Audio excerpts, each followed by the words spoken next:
This is the Poco F6. It's finally here in India, so let's cut to the chase and talk numbers. This phone is powered by the latest Snapdragon 8s Gen 3 with up to 12GB of LPDDR5X RAM and 512GB of UFS 4.0 storage. By the way, base variant also comes with UFS 4.0 storage in case you were wondering. When it comes to the benchmarks, this phone scores close to 1.5 million in AnTuTu, which is a good jump from Poco F5, and the big difference here is definitely the GPU. In storage speeds too, this phone scores quite well. The Geekbench CPU scores are also pretty good and come very close to 8 Gen 2 in single core. In CPU throttling test as well, this phone did exceptionally good. After 15 minutes, it had a score of 93%, and after the 100 thread 60 minutes test, it had a score of 92%. In 3D Mark, the best score was around 3000, but what impressed me the most is the stability. The phone had a 90% stability, which is really good and much better than any other phone out there. However, the temperature after this crossed 40 degrees. Now, when it comes to the gaming, it's not just the raw performance. You also get a ton of gaming features this time. You can adjust the touch controls,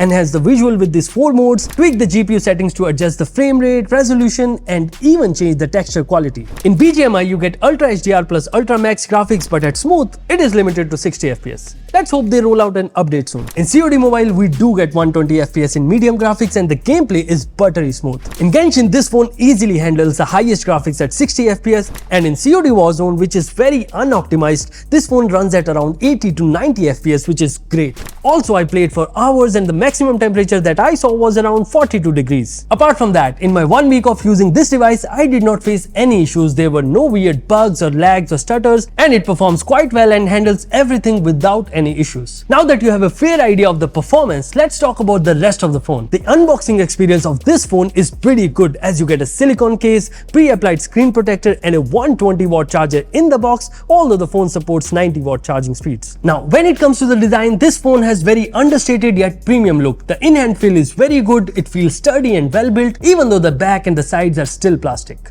There's mic and IR blaster on top along with the speaker grills, power and volume buttons on the right, and a Type-C 2.0 port speaker along with the mic and a dual SIM slot at the bottom. Plus, the proximity sensor is ultrasonic. In comparison to the Poco F5, the phone is thinner, lighter, and also has an IP64 rating, but you do miss out on the headphone jack. The display specs of this phone is also quite impressive. It's a 1.5K AMOLED panel with 120Hz refresh rate and 2400 nits of peak brightness. Now, this screen looks stunning. It has an excellent visibility, be it outdoors or indoors, and is protected by Gorilla Glass Victus. And the best part is that it's a flat display. Now that every other phone is going for the curves, it's nice to see a flat display for a change. Apart from that, the bezels are quite slim. You can even use the display with wet fingers, and it's nice to see an in-display fingerprint scanner this time because it was side mounted in the F5. The movie watching experience on this phone is also quite good, as you get Dolby Vision support in Netflix, and the stereo speakers with Dolby Atmos support are also quite loud and doesn't crackle even at max volume. And before you comment, I did not mention about haptics. Well, the haptics on this phone is actually quite good. On the software front, Poco F6 comes with HyperOS based on Android 14 out of the box, and it's promised to get 3 OS updates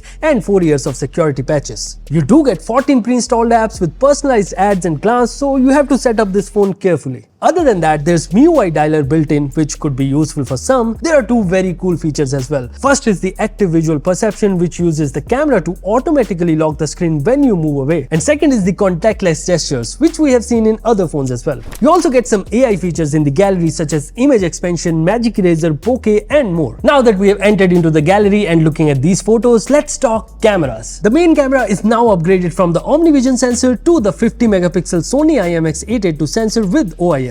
The ultra-wide sensor is the same as the last year, and the 2 megapixel macro camera has been removed. On the front, you now get a 20 megapixel camera with a bigger f2.2 aperture. In the natural daylight, the photos look quite good. There's good amount of details, and the HDR is also handled pretty well. The ultra-wide camera also has decent amount of details. There's not much color shift from the main camera, even though it's an 8 megapixel sensor. Night shots do look good, but when you zoom in, you can clearly see the lack of details. Coming to the portraits, the bokeh is decent and the details are also good. The selfies turn out very good. I'm surprised to see the natural skin tones and the overall colors captured by Poco, because Poco generally oversaturates images. When it comes to the videos, the phone can do 4K 60 from the rear, and OIS does a decent job even though there are slight jitters while walking. The front camera is only limited to 1080p 60, and if you're wondering, well, you can't switch cameras while recording. On the battery front, you get a decent 5000 mAh battery with 90-watt fast charging support. The phone charges fully in under 35 minutes, which is pretty fast. I got an SOT of around 5 hours with medium usage, which which is good. Plus I saw 4% overnight battery drain with 5G and Bluetooth turned on. Lastly, in terms of connectivity, there's Wi-Fi 6, Bluetooth 5.4, NFC and 15 5G bands. The Type-C port is still USB 2.0. See, it's a very good upgrade over the F5 and it's an overall very good phone aimed at performance, but it all boils down to pricing.